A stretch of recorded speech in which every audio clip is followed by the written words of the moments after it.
Welcome back to Revenge Silent. I'm Cora, 31 years old, and last week my doorbell camera recorded something I never thought I'd see. My parents stood on my porch. Mom was practicing how to cry. Dad was mumbling, "We miss you, sweetheart," like he was memorizing lines for a school play. And my sister Melanie stood beside them, correcting their every move like a director on a Broadway set. "Mom, the tears need to come before you say sorry. Dad, don't cross your arms. It looks insincere." They rehearsed 6 times before ringing the bell.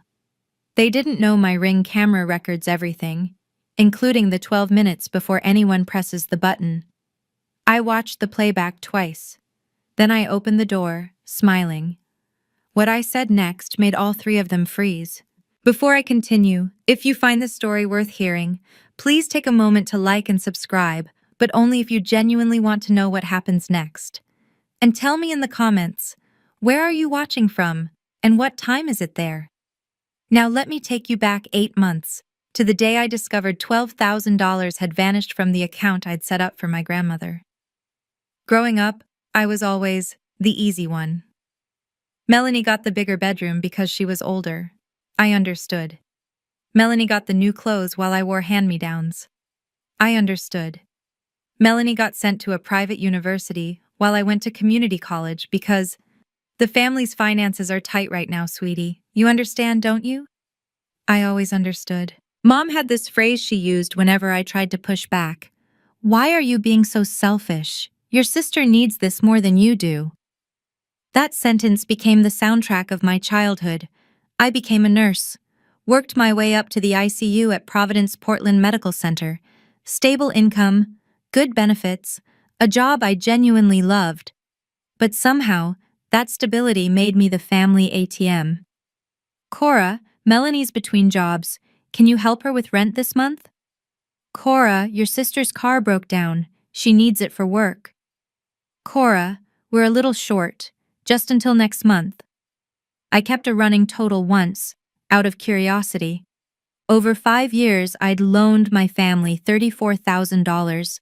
Not a single dollar ever came back. I told myself it was fine. Family helps family. That's what good daughters do. But here's the thing about being the understanding one. People stop asking if you're okay. They just assume you are. They assume you'll always say yes. They assume your needs don't exist. And when you finally say no, that's when you become the selfish one. That's when you become the problem. I didn't know it yet, but Melanie had been counting on my inability to say no for years. And when I finally stopped playing along, she didn't just get angry. She got strategic. 2 years ago, Grandma Eleanor's health started declining. She had Medicare, but the coverage gaps were brutal. Specialist visits, medications, physical therapy, the bills added up fast. I suggested setting up a joint savings account, me and Melanie contributing together to help cover Grandma's expenses. A family effort. "Great idea," Melanie said. "We'll both put in what we can." I deposited $500 every month, like clockwork. For 2 years, $12,000. One evening, I logged in to check the balance before Grandma's cardiology appointment. $847.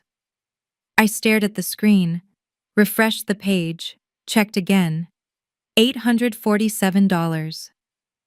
My hands were shaking when I called Melanie. "Oh, that," she said, her voice breezy. "I moved it into an investment opportunity. Real estate. It'll double in 6 months, I promise." "You took money meant for Grandma's medical care?"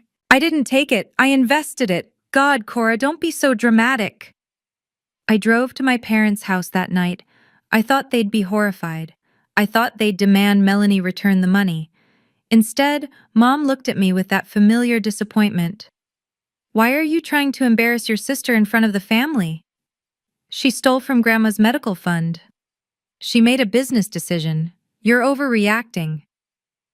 Dad sat in his armchair silent. He wouldn't even look at me. I left that night knowing something had fundamentally broken. Not just my trust in Melanie, but my belief that my parents would ever choose me. I blocked all 3 of their numbers the next morning. 8 months of silence. 8 months of peace. Until 3 weeks ago, when someone rang my doorbell. Those 8 months were the first time I'd slept through the night since I was 18. I rented a small apartment in the Alberta Arts District. Nothing fancy, just a one-bedroom with a tiny balcony where I kept my plants, pothos, snake plants. A fiddle leaf fig I was determined not to kill. My coworkers noticed the change. "You seem lighter," my friend Priya said during a night shift. "Like someone took a weight off your shoulders." She wasn't wrong. No more Sunday dinners where Melanie's accomplishments were celebrated while mine were ignored. No more quick favors that cost me hundreds of dollars. No more being the family doormat. I installed a Ring camera when I moved in. Just for safety. A woman living alone, you know how it is. I liked being able to see who was at my door before opening it. The only person I truly missed was Grandma. I tried calling her a few times, but Melanie was always coincidentally there. "Oh, Grandma's napping. She's not feeling well today. I'll tell her you called." Grandma never called back. I suspected she never got my messages. Her 75th birthday was coming up, October 15th. I'd been counting the days, trying to figure out how to see her without walking into Melanie's orbit. Then I got a text from a number I didn't recognize.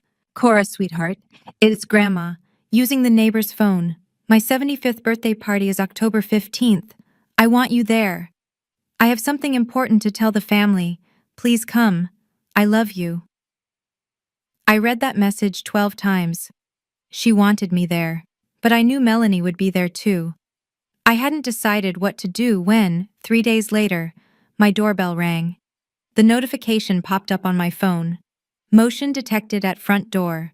I opened the Ring app, expecting a delivery driver or a neighbor's lost dog. What I saw made my stomach drop. Mom, Dad, Melanie, standing on my porch. My first instinct was to pretend I wasn't home. Let them ring the bell, wait, leave. Simple. But something made me keep watching.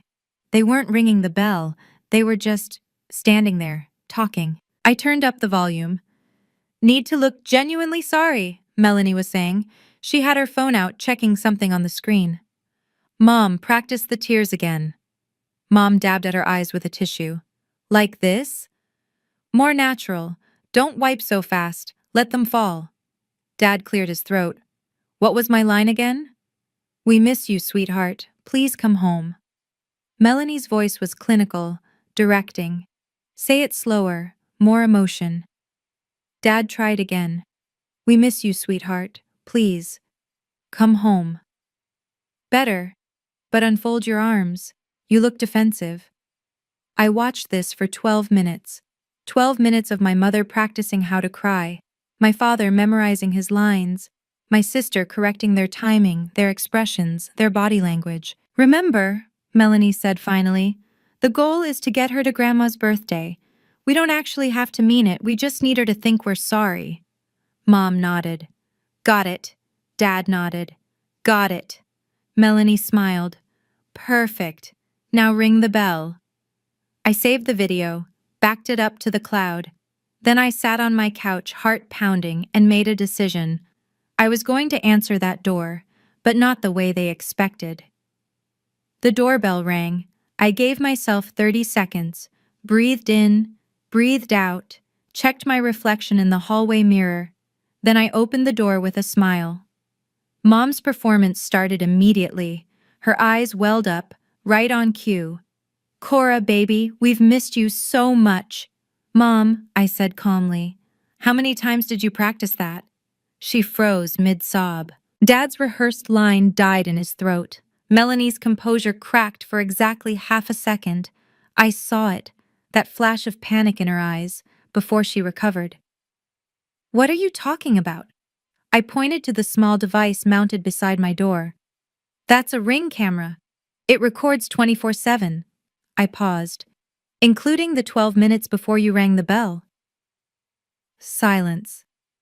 Mom's fake tears stopped instantly. Dad looked at the ground. Melanie's jaw tightened.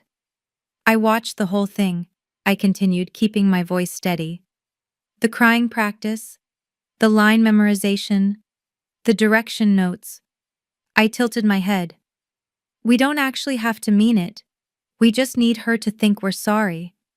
That was you, wasn't it, Melanie? Melanie started.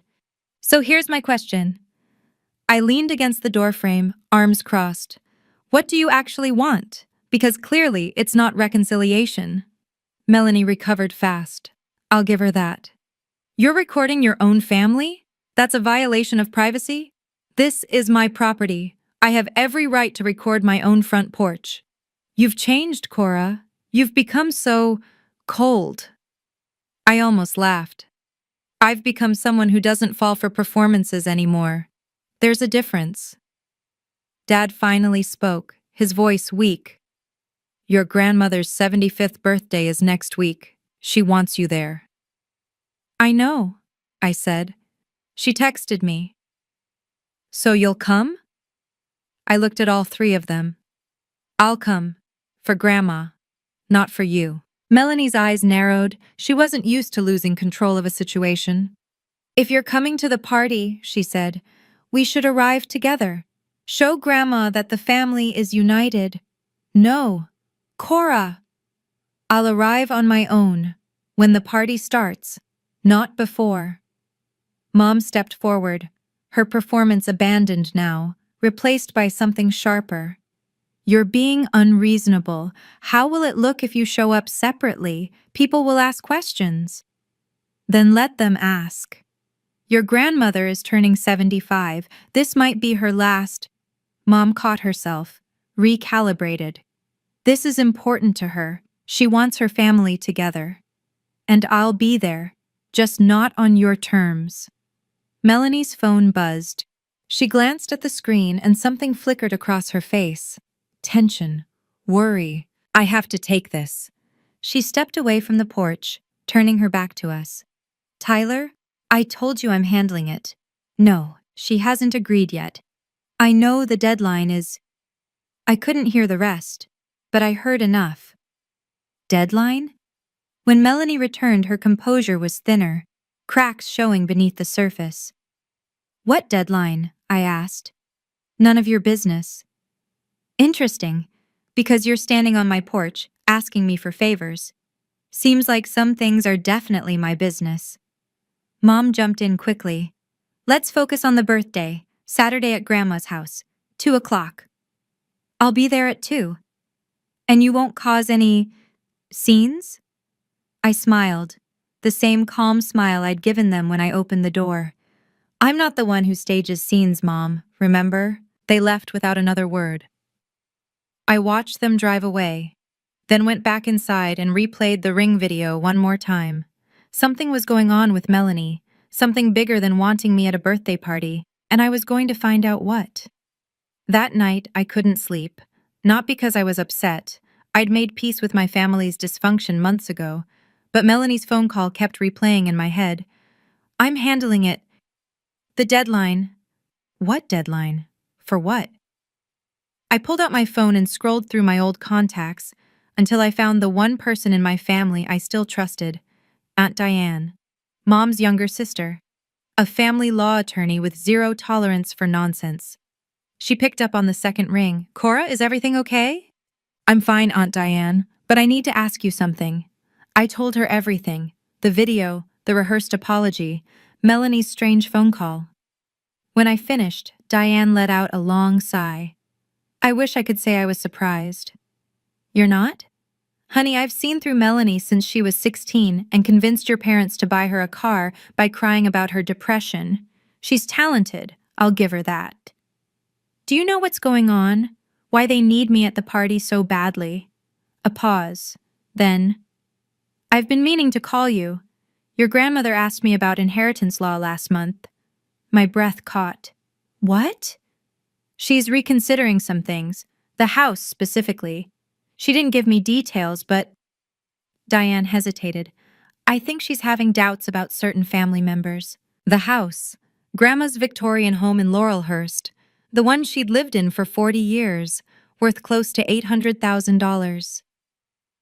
Melanie's worried, I said slowly. That's why she needs me there. If Grandma sees the family united, she might not change anything, but if she senses conflict, she'll ask questions. Exactly. I thanked Diane and hung up. So that was it. Melanie wasn't trying to reconcile with me. She was trying to manage a narrative, and I'd just become a threat to her plan. The next morning, I did something I hadn't done in 8 months. I opened our old family group chat. I'd left the group when I went no contact, but I hadn't deleted the history. Some part of me had known I might need it someday. I scrolled back through months of messages, past the birthday wishes I'd never received, past the holiday photos I wasn't in, until I found what I was looking for. Melanie to Mom, 6 months ago. If Cora asks for the money back, just tell her I'm going through a hard time. She won't push. Mom's response: she never does. That girl would give you her last dollar if you cried hard enough. Melanie: exactly. That's what makes her useful. Useful. I stared at that word until my vision blurred. I kept scrolling. More messages. More patterns. Just tell Cora it's for the family. She can't say no to that. Cora's too nice. She'll never actually cut us off. She's the easy one. Always has been. I screenshot everything. Every message. Every casual dismissal of my feelings. Every coordinated manipulation. Then I created a folder on my phone. The ring video. The group chat screenshots. 8 months of silence. Finally given a voice. I wasn't going to Grandma's party to make a scene. I wasn't going to yell or cry or beg for an apology I'd never get. I was going to do something much simpler. I was going to tell the truth. And for once, I was going to have proof. If you've ever kept evidence of someone's manipulation, texts, recordings, anything, did you ever use it? Or did you hold on to it, waiting for the right moment? Tell me in the comments. This story's about to get intense, and I want you with me. Saturday came faster than I expected. I spent Friday night laying out my outfit.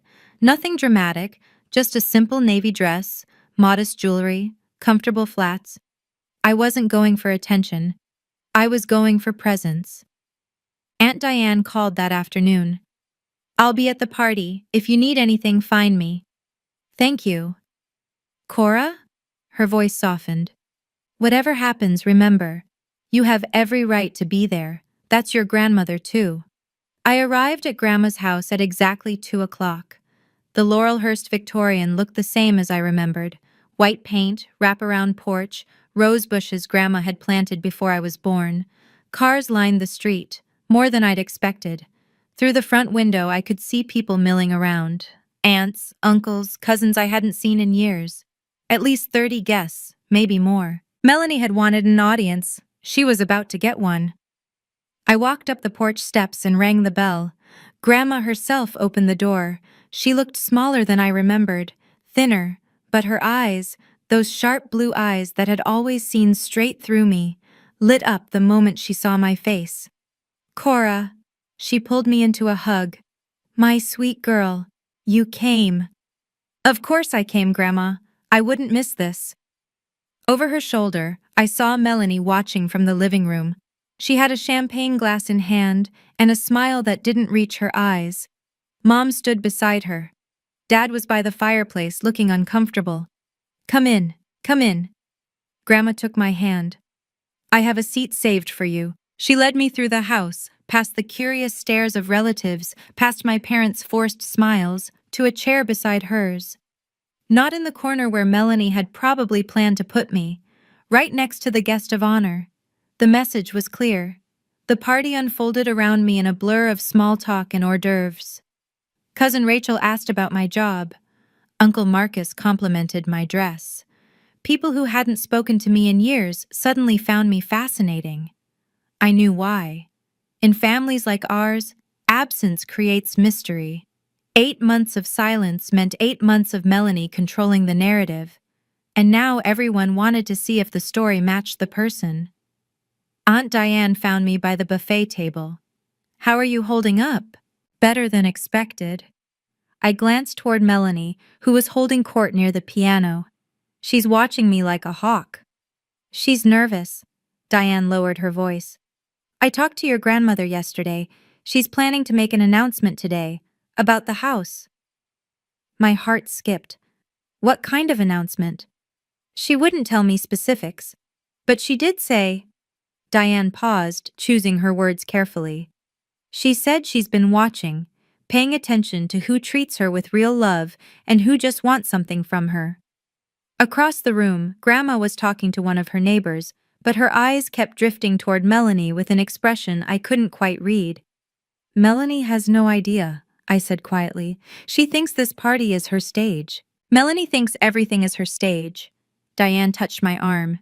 Just be yourself today. That's all you need to do. And if things go sideways, then you have me, and you have the truth. She held my gaze.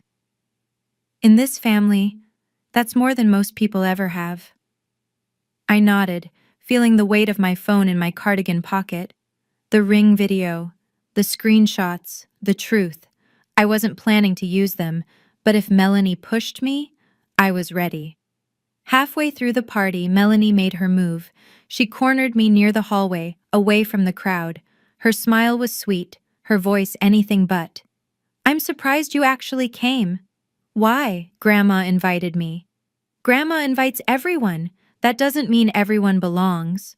I studied my sister's face, the perfect makeup, the carefully styled hair, the designer dress that probably cost more than my monthly rent. You look stressed, Melanie. Her smile flickered. I'm fine. Your phone keeps buzzing every few minutes, and every time it does, you look like you're about to be sick. You're imagining things. Am I? I tilted my head. Who's Tyler talking to right now? Across the room, Tyler, Melanie's husband, was nursing a drink and talking to one of our cousins. He looked miserable. Dark circles under his eyes. Shoulders hunched like a man carrying weight he couldn't put down. Melanie's composure cracked. Just slightly. Stay away from my husband. I haven't said a word to him. Keep it that way. She started to walk away, then turned back. You think you're so smart, don't you? With your little doorbell camera and your righteous act. But you have no idea what's really going on. Then enlighten me. For a moment, something raw flashed across her face. Fear? Desperation? It was gone before I could name it. Just, don't ruin this, she said quietly. For Grandma's sake. I'm not here to ruin anything, Melanie. I'm here for Grandma. Period. She searched my face for something. A tell, a crack. And found nothing. Fine, she said finally. Just stay out of my way. She walked back to the party, spine straight, smile restored. But I'd seen it now. The cracks beneath the surface. Something was very, very wrong. The backyard was beautiful. String lights wove through the old oak trees. White tablecloths covered long tables set up on the lawn. The caterer had arranged everything just so. Silver chafing dishes, crystal glasses, a 3-tier cake with Happy 75th Eleanor in elegant script. Melanie had planned this party down to the smallest detail. She'd mentioned it in the group chat months ago. I want Grandma's birthday to be perfect. Everyone needs to see what a wonderful family we are, what a wonderful family we appear to be. That was the goal. I found a seat at one of the tables. Aunt Diane sat beside me. Across the yard, I could see Mom circulating, kissing cheeks, accepting compliments on her lovely daughter, who organized everything. Dad stood alone near the fence, nursing a beer. He'd barely spoken to me since I arrived, but I noticed something else. Tyler, sitting at a table near the bar. He was on his 3rd drink in an hour. His conversation with our cousin had ended, and now he was scrolling through his phone with a furrowed brow. I watched as Melanie approached him, leaned down, whispered something sharp. Tyler's face tightened. He shook his head. She whispered again, more forcefully. He stood up abruptly and walked inside. Melanie watched him go, her jaw clenched. Trouble in paradise? Diane murmured. Looks like it. Interesting timing. Before I could respond, a clinking sound cut through the chatter. Everyone turned toward the patio where Grandma stood with the champagne flute in her hand. "Thank you all for coming," she said, her voice still strong despite her years. "Before we eat, I have a few things I want to say." The backyard went quiet, and Melanie's face went pale. Melanie moved fast. Before Grandma could continue, she stepped forward, champagne glass raised, her brightest smile locked in place. "Before you do, Grandma, can I say something?" She didn't wait for permission. "I just want to welcome everyone, and especially welcome my little sister Cora back into the fold." All eyes shifted to me. Some of you may have noticed Cora's been absent lately. Melanie's voice dripped with false concern. "She's been going through a really difficult time. Work stress, some personal issues. We've all been so worried about her." Murmurs rippled through the crowd, sympathetic glances, pitying nods. Mom jumped in, right on cue. "It's true, Cora's been struggling. We're just so glad she's feeling well enough to join us today." I felt the shift in the room, the narrative being built, brick by brick. Poor Cora. Fragile Cora. Unstable Cora. They were framing me before I'd even said a word. "Thankfully," Melanie continued, "family is always here for each other, no matter what." She raised her glass. "To Grandma Eleanor, and to family." "To family," the crowd echoed. I lifted my glass but didn't drink. Across the yard I caught Grandma's eye. She was watching me with an expression I couldn't quite read. Not pity. Something sharper. Something knowing. Aunt Diane leaned close. "You okay?" "Fine." I kept my voice even, just watching. "She's trying to discredit you before you can say anything." "I know. Are you going to let her?" I thought about the video on my phone, the screenshots, everything I'd kept. "Not yet," I said quietly. "But she doesn't know that." Melanie was still smiling, basking in the moment. She had no idea what was coming.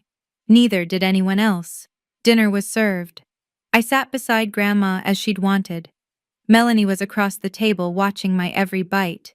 The food was excellent. Grandma had always had good taste, but I barely tasted it. I was too busy observing. Uncle Marcus believed Melanie's performance completely. He kept asking if I was feeling better, if work was too much. I smiled and said I was fine. Cousin Rachel was skeptical. She kept glancing between me and Melanie with narrowed eyes. She'd always been sharp. Aunt Diane ate calmly, her attorney's poker face giving nothing away. And Grandma? Grandma watched everything. When Melanie excused herself to use the restroom, I felt Grandma's hand on mine. "You're being very patient," she said quietly. "Excuse me." "I saw your face when Melanie gave her little speech." Grandma's eyes were knowing. Most people would have interrupted, defended themselves. Would that have helped? No. She squeezed my hand. It wouldn't have. "Then I'll wait." Grandma studied me for a long moment. "You've changed, Cora. Not in the way your mother claims. You've grown roots." I wasn't sure what to say to that. "I have something to discuss with the family after dinner," she continued. "Something important. When I do, I want you to listen, really listen." "Of course, Grandma." "And whatever happens," she leaned closer, "know that I see things, more than people think I do." Melanie returned to the table, her composure restored. Grandma released my hand and returned to her meal as if nothing had happened. But her words stayed with me. I see things. What exactly had she seen? And what was she planning to do about it? After dinner, I excused myself to find the restroom. On my way back, I passed the open kitchen window. Tyler was outside, leaning against the fence, phone pressed to his ear. His voice carried clearly through the screen. "I told you I can't get more time. The collectors don't care about—" He paused, listening. $50,000, man. By the end of the month. She swore she'd have it by now." $50,000. I froze. "Yeah, the gambling thing. Online poker, sports betting, all of it. I didn't know until... Another pause. She said her grandmother would... No, it hasn't happened yet. That's the whole point of this party. I pressed myself against the wall, heart pounding. If Eleanor doesn't come through, I don't know what we're going to do. Mel's already burned through her sister. That's why Cora cut her off. And now... His voice cracked. I'm done, Marcus. I can't do this anymore. I'm filing for divorce next week. He hung up.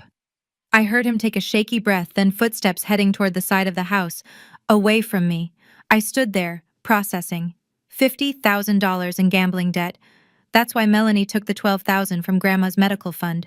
That's why she needed me at this party, to present a united family to Grandma before the inheritance announcement. That's why she'd rehearsed the apology. Why she looked so desperate. Why Tyler looked so broken. The picture was finally complete. Melanie wasn't just manipulating me. She was drowning. And she'd been using everyone around her as life rafts while she pulled them under. I walked back to the party, my mind made up. I wasn't going to expose Melanie, but if she pushed me, I wouldn't protect her either. The sun had begun to set when Grandma stood up again. The string lights glowed brighter against the dimming sky. Conversations faded. 30 pairs of eyes turned toward the woman at the head of the table. Thank you for indulging an old woman, Grandma began, her voice cutting clear through the evening air. 75 years is a long time, long enough to learn a few things. She paused, scanning the faces around her. I've been thinking a lot about this house. About what happens to it when I'm gone. Melanie straightened in her chair. Mom leaned forward. Even Dad looked up from his drink. But before I talk about the future, Grandma continued, I want to talk about the past. About how we've treated each other in this family. My heart began to race. I've watched things over the years, things I didn't always speak up about. Favoritism, unkindness, taking advantage of those who are too kind to say no. Her gaze drifted to me, just for a second. I'm not proud of staying silent, but I'm too old now to keep pretending I don't see what I see. Melanie's smile had become fixed, frozen. A mask she couldn't adjust quickly enough. Grandma, she cut in, her voice tight with forced warmth. This is your birthday. We should be celebrating. I am celebrating. Grandma's voice was quiet but firm. I'm celebrating the truth. For once. The backyard was dead silent. Grandma turned to look directly at me. Cora, sweetheart, I need to ask you something, in front of everyone. I felt the weight of every stare. Yes, Grandma? Why haven't you spoken to your parents in 8 months? The question hung in the air like smoke. And I knew this was the moment. I could feel Melanie's panic from across the table. Grandma, this isn't appropriate, she started. I didn't ask you, Melanie. Grandma's voice was steel-wrapped in silk. I asked Cora. 30 people, watching, waiting. I took a breath. I stopped talking to them because of the savings account, Grandma, the one I set up to help with your medical expenses. Whispers rippled through the crowd. I contributed every month for 2 years, $500, $12,000 total. I kept my voice steady. When I checked the balance 8 months ago, almost everything was gone. Grandma nodded slowly. And what happened to the money? Melanie took it. She said it was an investment opportunity. I looked at my sister. When I confronted her, Mom and Dad accused me of trying to embarrass the family. They told me I was being selfish. So I left.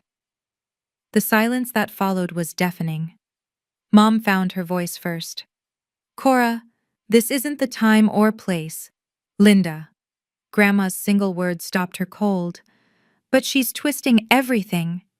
Is she? Grandma turned to Melanie. Did you take the money? Melanie's composure finally cracked. Tears, real ones this time, welled in her eyes. Grandma, you don't understand. I was trying to grow the money, for your benefit. Cora's exaggerating. She always does. $12,000. Yes or no? Melanie's mouth opened, closed, opened again. I I was going to pay it back. A collective gasp went through the crowd. Grandma closed her eyes for a moment. When she opened them, they were wet, but her voice was steady. Thank you for your honesty, Cora. She turned to face the entire gathering. And now you all know why I've reconsidered some things. Melanie's face went white. What things, Grandma? Grandma didn't answer. She didn't have to. Melanie pivoted fast. This is exactly what I was afraid of. Her voice shook, performing perfectly. Cora came here to sabotage me, to turn everyone against me. Melanie, Mom tried. No, Mom, everyone needs to hear this. Melanie stood, addressing the crowd directly. My sister has always been jealous of me. Always. And when I made one mistake, one financial decision that didn't work out, she cut me off, abandoned the family, and now she's here, on Grandma's special day, trying to destroy everything. Some of the older relatives shifted uncomfortably. They wanted to believe her. It was easier than accepting the alternative. I'm not trying to destroy anything, I said calmly. I just answered Grandma's question. With lies! Is it a lie that you took the money? I told you, I was going to pay it back. With what, Melanie? The question landed like a punch. She had no answer. Because we both knew the truth. There was no money. There never had been. Tyler suddenly stood up from his chair. Everyone turned. His face was red. From alcohol, from shame, from something that had been building for too long. Tell them, he said quietly. Melanie went rigid. Tyler, sit down. Tell them, Mel, or I will. Tyler, $50,000. His voice cracked. That's how much she owes. Gambling debts, online betting. She's been lying to all of you for years. The backyard erupted.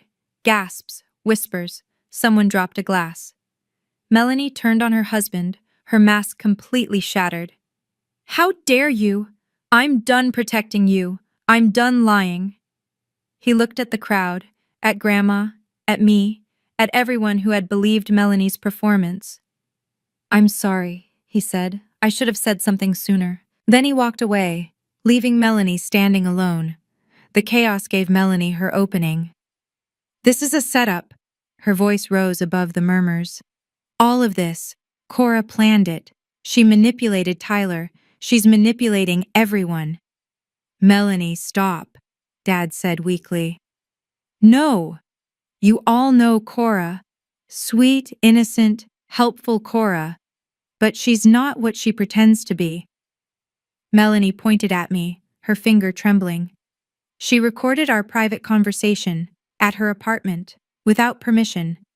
What kind of person does that? Eyes turned back to me. She's been collecting evidence against her own family, planning this ambush. She's sick. She needs help, not an audience. The narrative was shifting. I could feel it. Some people were buying it.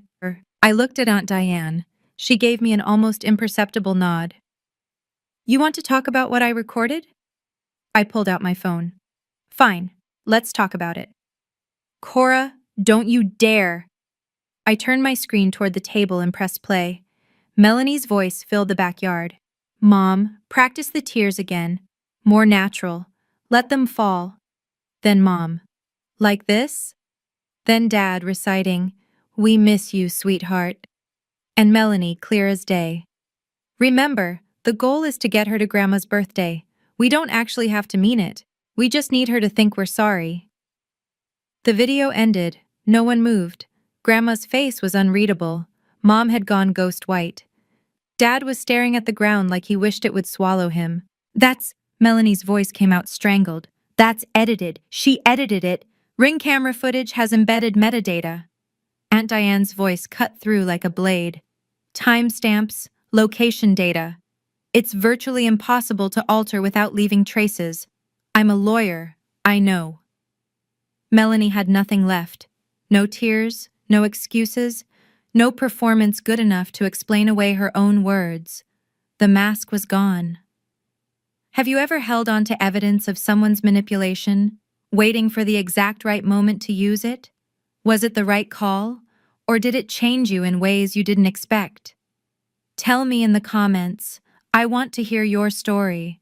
We're almost at the end now. The fallout is about to begin. Grandma Eleanor rose slowly from her chair. The backyard had gone silent. Even the night birds seemed to be holding their breath. I've heard enough. Her voice wasn't loud. It didn't need to be. Melanie. She turned to face her older granddaughter. I love you. I've loved you since the day you were born. That will never change. Melanie's lip trembled. Grandma. But I cannot trust you. The words were gentle and devastating. And I cannot reward behavior that hurts the people I love. She turned to my parents next. Linda, Robert, you raised both of my granddaughters. And somewhere along the way, you taught one that lying was acceptable, and you taught the other that her feelings didn't matter. Mom opened her mouth to protest. Don't. Grandma's raised hand silenced her. I've watched this family for years. I saw what you did to Cora. The loans that were never repaid, the sacrifices that were never acknowledged, the blame she received for simply asking to be treated fairly. Dad's shoulders slumped. I'm 75 years old, Grandma continued. I don't have time for pretense anymore. So here's what's going to happen. She looked around at the assembled relatives. I'm meeting with my attorney next week to update my estate documents. The specifics are my business, but I want everyone here to understand something. Her eyes found mine. Those who've shown me real love, not performances, not obligations, but real love will be taken care of. Then she looked at Melanie. And those who haven't will have to live with the consequences. Grandma sat back down, picked up her water glass, took a sip. The party, for all practical purposes, was over. But my grandmother wasn't finished yet. People began drifting away, some to the bar, some to the parking lot, some into the house to escape the tension. I stayed where I was. Mom approached me first. Her face was a mask of barely contained fury disguised as hurt. I hope you're satisfied. I'm not here to be satisfied, Mom. I'm here because Grandma asked me to come.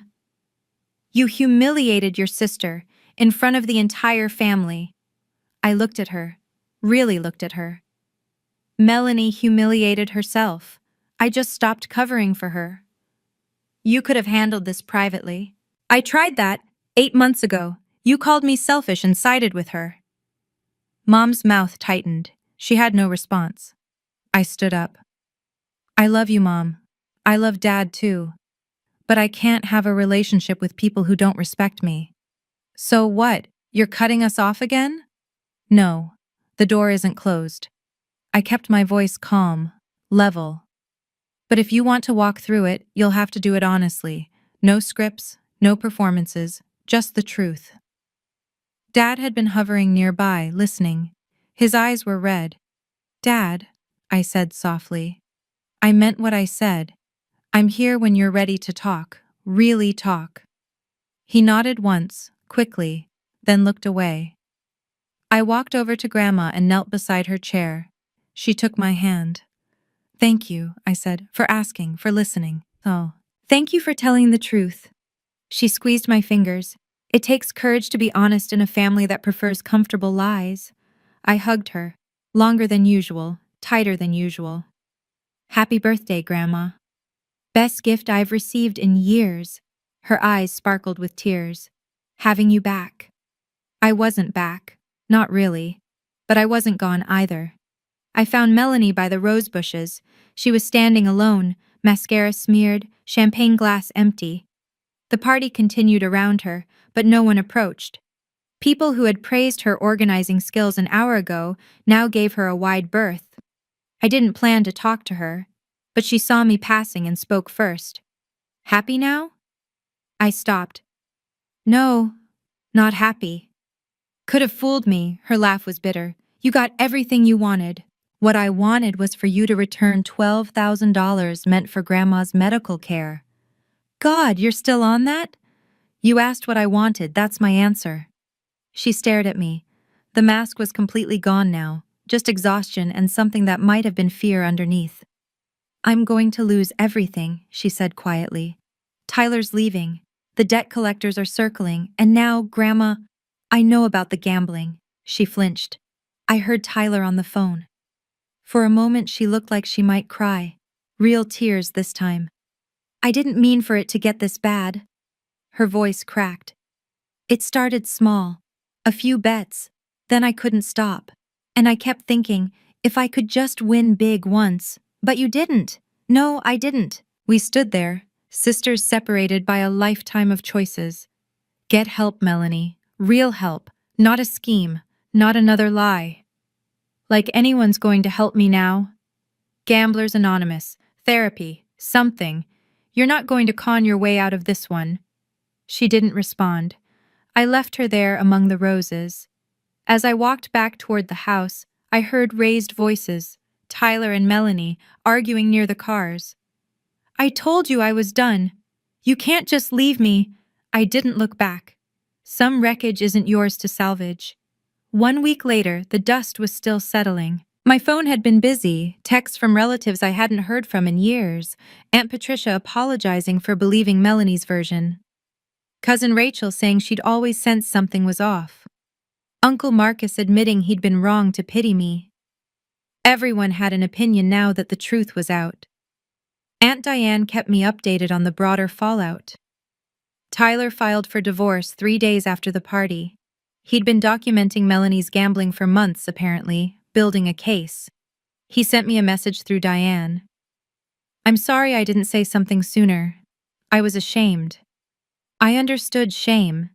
It makes cowards of people who might otherwise be brave. Melanie unfriended half the family on social media. The other half unfriended her. Her real estate website went dark. Whether she'd lost her license or simply couldn't face the world, no one knew. Mom called me once, just once. I don't know what you want me to say, Cora. Neither do I, Mom. A long pause. I need time to process all of this. So do I. She hung up without saying goodbye. But she hadn't yelled, hadn't blamed me. Maybe that was progress. Maybe it was just exhaustion. Dad sent an email, 3 sentences. Cora, I love you. I'm sorry. When you're ready, I'll be here. I stared at those words for a long time, 27 years of silence, and suddenly, 3 sentences. It wasn't enough, but it was something. I saved the email, didn't respond, not yet. Some doors need to stay open, even if you're not ready to walk through them. And some doors need to stay closed until the people on the other side prove they've changed. I was learning to tell the difference. Sunday afternoon, Grandma's house, just the 2 of us. We sat in her garden, the same rose bushes blooming in the October sun.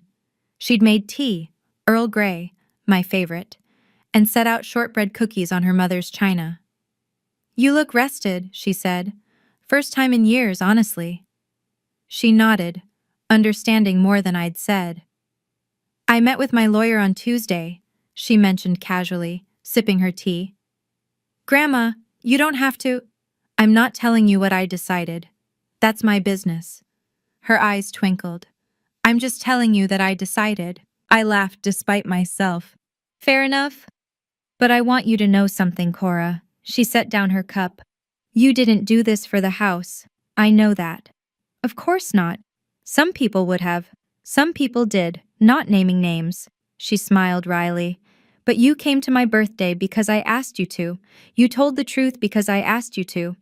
And you would have done both those things even if I had nothing to leave anyone. I felt tears prick at my eyes. You're the only person in this family who's never asked me for anything. Grandma reached across and took my hand. Do you know how rare that is? How precious? I just wanted to spend time with you. I know, sweetheart. That's exactly my point. We sat in comfortable silence watching the bees drift between the roses. Come for dinner next Sunday, she said finally. And the Sunday after, and every Sunday you can manage. I'd like that. Good. Because I'm 75 and I plan to spend whatever time I have left with people who love me, for me. She squeezed my fingers. not for what I can give them. Deal. For the first time in years, I felt like I had a family, a small one, but real. The text came 2 weeks after the party, Melanie's name on my screen. I'd unblocked her number, not out of forgiveness, but curiosity. Are you happy now? You ruined my life. I stared at the message for a long time. Then another came. Tyler left. Did you know that? Of course you knew. You probably helped him. I didn't respond. Grandma won't return my calls. Mom and Dad are barely speaking to me. Everyone in the family looks at me like I'm a criminal. Still nothing from me. This is what you wanted, isn't it? Poor little Cora, always the victim. Now everyone feels sorry for you. My thumbs hovered over the keyboard. Part of me wanted to respond, to defend myself, to explain, to try one more time to reach the sister I'd once loved. But I knew better now. Nothing I said would change anything. Melanie wasn't texting to reconcile. She was texting to unload her guilt onto me, to make me the villain in her story, so she wouldn't have to be. One more message appeared. The house should have been mine. I'm the oldest. I've done everything for this family. And you come in with your little video and take it all away. There it was. The house, the inheritance, the thing she'd been worried about all along. She still thought this was about money. She still didn't understand. I blocked her number again, set my phone down, looked out the window at the rain streaking down the glass. My sister was drowning in a hole she'd dug herself, and she wanted me to jump in after her. Not this time. Not anymore. Some people you can't save. Some people don't want to be saved. They just want company in the wreckage. That night, I sat in my apartment with a cup of tea and the silence I'd earned. The fiddle leaf fig was thriving. 3 new leaves since I'd gone no contact. I liked to think it had sensed the change in me, the weight lifting, the air clearing. I thought about everything that had happened. The video, the party, the reveal. Some people would call what I did revenge, but it didn't feel like revenge. It felt like exhaling, like finally being allowed to tell my side of the story. For years, I'd swallowed my hurt to keep the peace. I'd believed that loving someone meant enduring whatever they did to you, that family was a word that erased all accountability. I was wrong. Love isn't silent suffering, it's honesty. It's respect.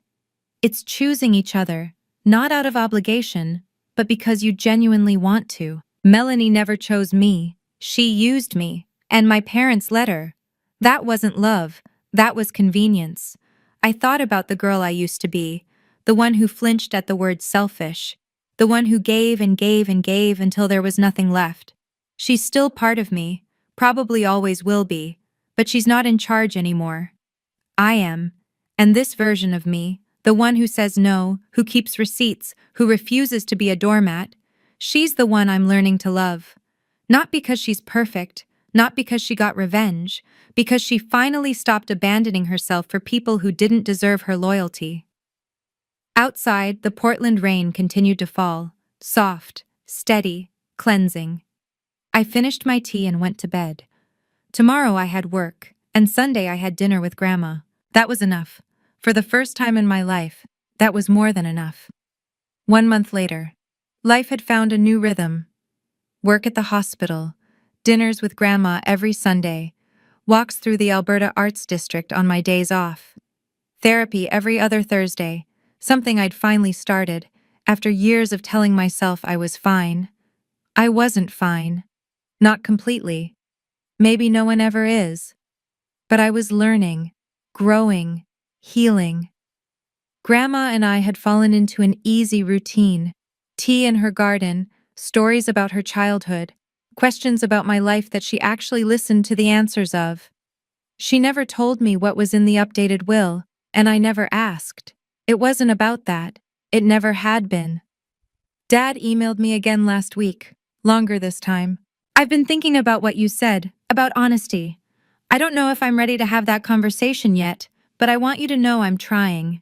I joined a support group for parents who've damaged relationships with their adult children. I'm learning things I wish I'd understood years ago. I love you. Dad, I cried when I read it. Then I wrote back. That means more than you know. I love you too. I'm here when you're ready. Mom hasn't reached out again. Maybe she will. Maybe she won't. I've made peace with both possibilities. And Melanie? Last I heard, she'd enrolled in Gamblers Anonymous. Tyler told Aunt Diane during the divorce proceedings. He wanted me to know. I hope it helps. I genuinely do. But she's not my responsibility anymore. My responsibility is to myself, to the life I'm building, to the boundaries I'm learning to hold. The door isn't locked, but it's not wide open either. It's exactly where it needs to be. And so am I. After everything settled, I spent a lot of nights thinking about one question. Why?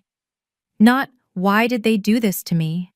That's a victim's question, and I was done being a victim. I meant, why does this happen? Why do families like mine exist? Here's what I figured out. My sister isn't evil. I know that's hard to believe given everything I've told you. But Melanie didn't wake up one day and decide to become a manipulator. She grew up being told she was special, the golden child, the one who would succeed. And when reality didn't match those expectations, when her business struggled, when the gambling spiraled, when her marriage cracked, she didn't have the tools to cope.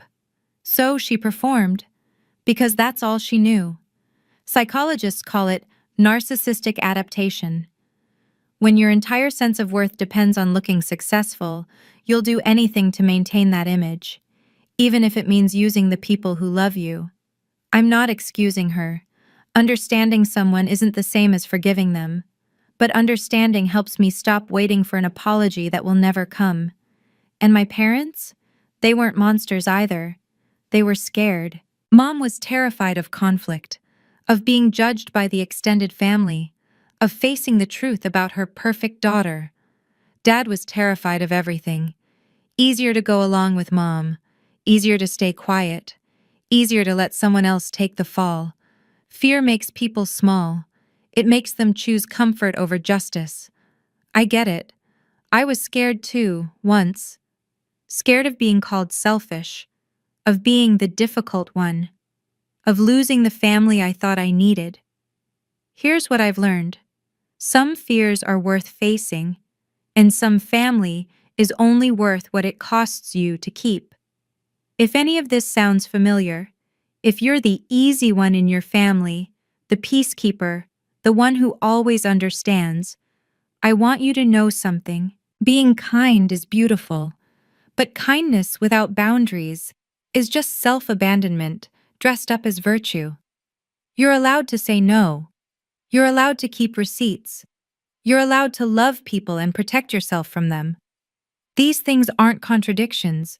They're survival. And if someone calls you selfish for refusing to be used, that tells you everything you need to know about what they were getting from you. Trust that feeling in your gut. I finally did. And it saved my life. If you've ever had to set boundaries with the people who raised you, you know it's one of the hardest things a person can do. It doesn't mean you don't love them. It means you finally learned to love yourself too. Have you been in a situation like mine? Have you held on to evidence, drawn a line, walked away from people who didn't deserve your loyalty? Tell me in the comments. Your story matters, and you might help someone else find the courage to tell theirs. If this resonated with you, please like, subscribe, and hit that bell.